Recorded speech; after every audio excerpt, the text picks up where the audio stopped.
Now that we've learned about the 4 points of retention, let's talk about what happens if those points start to disconnect. And number one, income usually happens when a team member has spent too much time in survival mode or hasn't grown through the comfortable zone and into the fun income zone.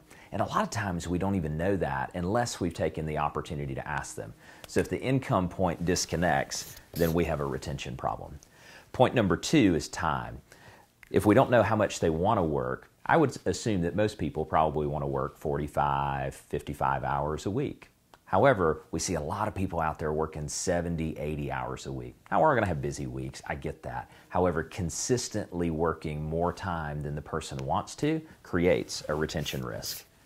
Point number three is task. So go back to the exercise with the 3 columns. They're spending too much time doing things that they don't enjoy, they're not good at, or they feel is not worth their hourly rate. If the bulk of their time is spent out there, we have a retention risk.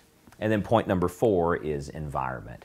Maybe there's a core values mismatch, or maybe there's a sort of a mixed up people dynamic, or maybe there's an absence of a future vision of the direction of the company. If we can't connect that 4th point, then we have a retention risk. Typically what I'll see is you might be able to retain someone if you have 1 strike. When you get to 2 strikes, it starts getting a little funky, and this is a 3 strikes you're out kind of thing. So keep these 4 points connected and retain the talented people in your organization.